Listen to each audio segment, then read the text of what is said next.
How you doing, guys? This is Ben, the Real Estate Pro, coming at you, hopefully going to kick you some knowledge. So today I want to talk to you a little bit about the buyer representation and broker compensation agreement that is, this and similar forms are being used all over the country in most states. And this is a form that we have to have filled out with you as a buyer in order for you to be able to view any properties. Now, in this agreement, it has to spell out how much we're getting paid, the representation period. In other words, when does representation begin? When does it end?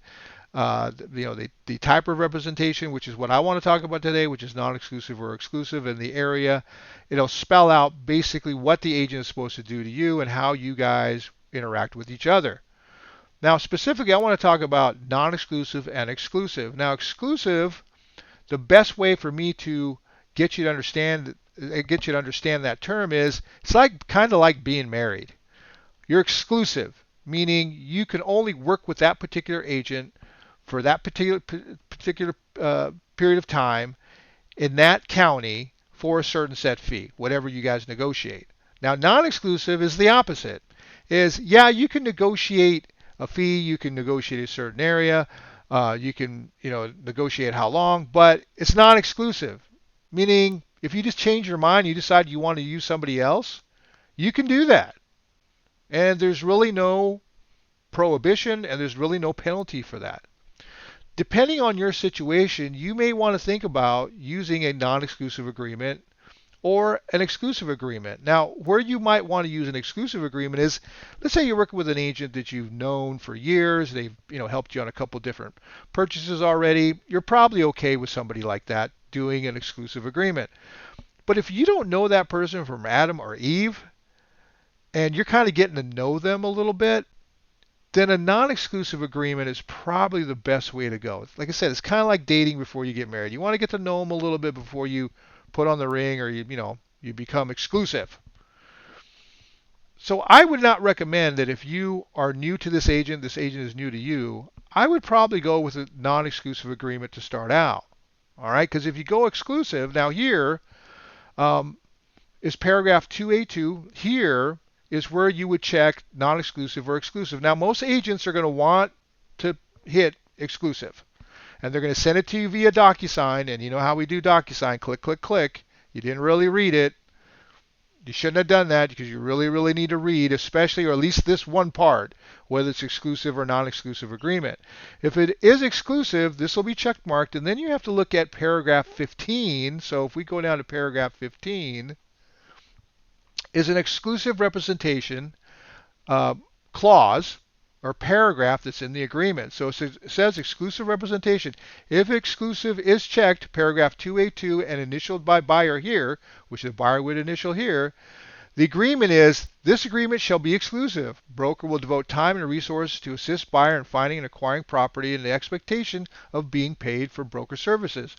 Buyer shall not enter into another representation agreement in conflict with this agreement. So if you really, if you're maybe just using that particular agent because you want to look at a property, but you want to use your cousin, he's out of town or something, then you really don't want to sign an exclusive agreement with anybody.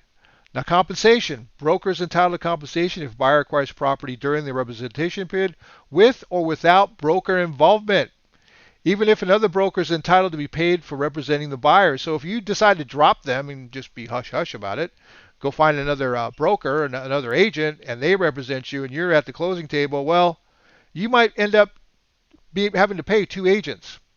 Now, this one does have a cancellation clause in it, so we'll go ahead and read that. It says, either buyer or broker may unilaterally, meaning there doesn't have to be an agreement. It's just one or the other can say, hey, look, I want to cancel this.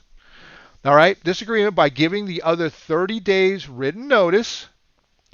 If within 5 days after the effective date of the cancellation, broker provides buyer a list of properties for which there was broker involvement, broker may still be entitled to compensation if buyer purchases one of the properties on the list during the period or the continuation period specified in paragraph 2E3. So what that essentially says is you can cancel, but you have to give 30-day notice. So you have a whole month you have to wait. Okay, if within 5 days after the effective date of the cancellation, your buyer agent provides a list of properties you guys looked at, okay, then and you decide to buy one of those properties, then you still owe them a commission even if you use another agent. Now, I'm not saying that you should not sign one of these. What I'm saying is that if you are going to exclusive, just understand what you're signing, all right? Now, this next form is the buyer's listing agreement, exclusive right to buy or exchange option. I'm not going to go over this too much. Now, this, a lot of people don't know this, but this is called the RPI form. This is an alternative form that you can use in the state of California, okay? This is a one-page form, so it's very, very simple. The other form that we were looking at just now is 5 pages, okay? Let's see, good. Yeah, it's 5 pages long, 5 of 5 down here. So that's kind of a long agreement. This is just one page. It just basically spells out how much you're being paid, how long it is, and what areas. Okay, very, very simple, but it is an exclusive right to buy agreement. Okay, now I'm going to show you the forms that I use, and there are 2 different forms. Now, sometimes I may use this form as well. I'm not a member of CAR, I'm not a member of NAR, so I don't use those forms. All right, I haven't used those forms for many, many years. A lot of brokerages, a lot of agents in California, a lot of buyers and sellers, they don't know that you can't do business as a real estate agent, what I call a real estate professional, without being a NAR member or a CAR member. You've been able to do it for a very long time. All right. Now, this is the buyer broker and representation agreement. Now, this was an open source form that was actually released by EXP, and it is something that anyone can use. And it is a 2-page agreement. All right? And it spells out basically what the agreement is between me, or I should say the buyer's agent, and the buyer. Now, all my agreements are non-exclusive. Okay, as far as with me.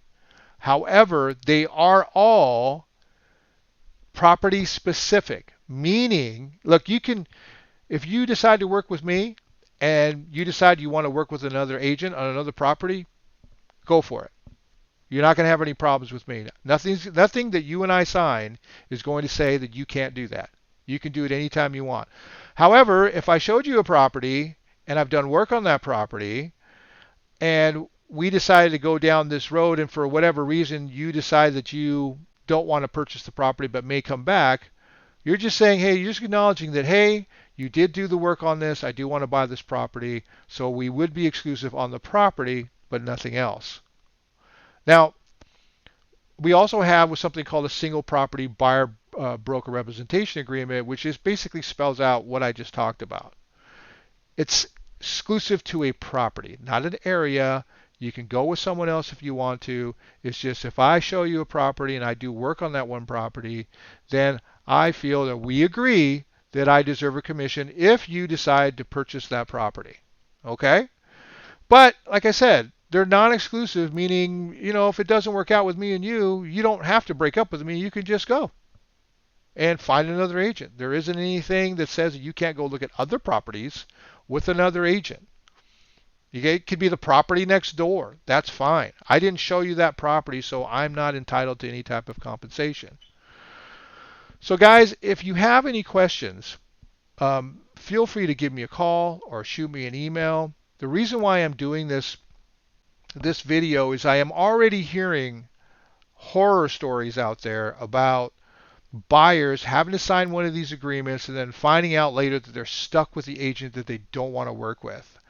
There was one particular situation that I heard about where a buyer showed up to a open house, and the listing agent told them that they had to have one of these forms signed, some type of buyer broker agreement, before they can look at the house, which is not true, by the way. That is not true. There's nothing in the NAR settlement, there's nothing in the agreement that says that a unrepresented buyer has to be represented when they go look at a property in an open house. Nothing says that. As a matter of fact, a listing agent has the duty to be fair and honest and disclose any information, okay, or disclose any material facts about a property that may affect the buyer's decision to try and purchase that property and make an offer. And part of that includes viewing the property. If you have an agent that tells you at an open house or anywhere that says, hey, look, you have to have one of these signed before you can look at this property, that is not true. The NAR settlement does not affect buyers. If you are an unrepresented buyer, meaning you don't have a buyer's agent, whether you just decided maybe you're driving through a neighborhood, you weren't really thinking about buying a property, but you happen to see one that you liked, and you want to go you and your wife want to go take a look at it, you can go do that, and you do not need to have any of these buyer's representation forms signed. You can go view that property. And if you do have an agent or a listing agent that tells you to do that, you just simply tell them, I am an unrepresented buyer. I do not have an agent. I do reserve the right to possibly have an agent. However, you do have the duty to show me any material facts about this property, which includes viewing it. So I'm requesting now to go ahead and view the property, and then I may go ahead and submit an offer directly to you, or I may elect to hire a buyer's agent to advise me on this transaction and to submit a offer to purchase if I so choose to do so. That's what you tell them, because there's no reason. It's actually, in my opinion, a breach of fiduciary, a listing agent's, it's a breach of their fiduciary duty to their seller to try and prohibit you from viewing the property. Their job, and this is California real estate law or real estate school 101. Okay?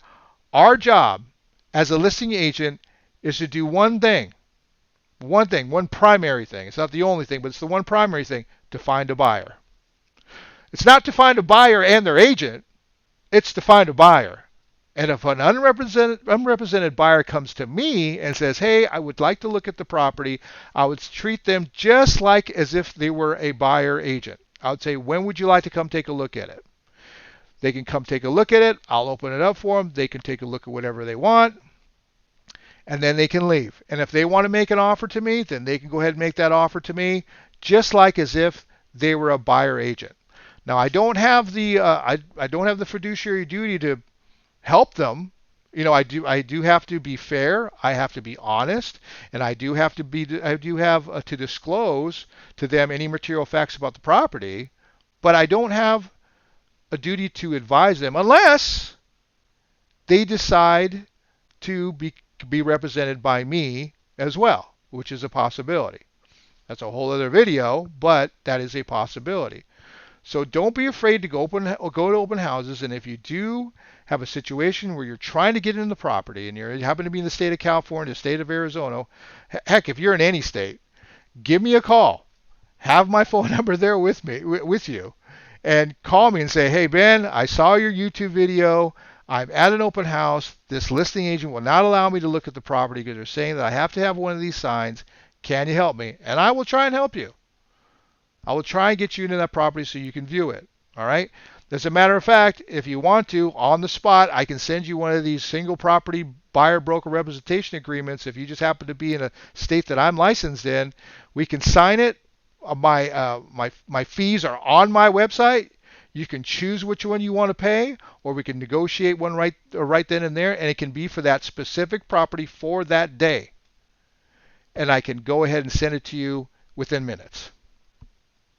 Anyways, guys, just keep in mind, when you sign one of these agreements, just read them. If you need to get legal advice, go seek the services of an attorney.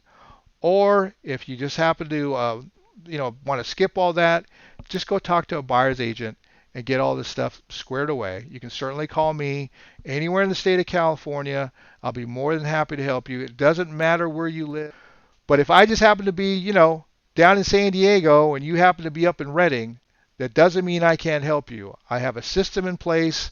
I have a team in place that'll be more than happy to assist you. And if I can't assist you, I'll help you find an agent that will be able to do it the right way.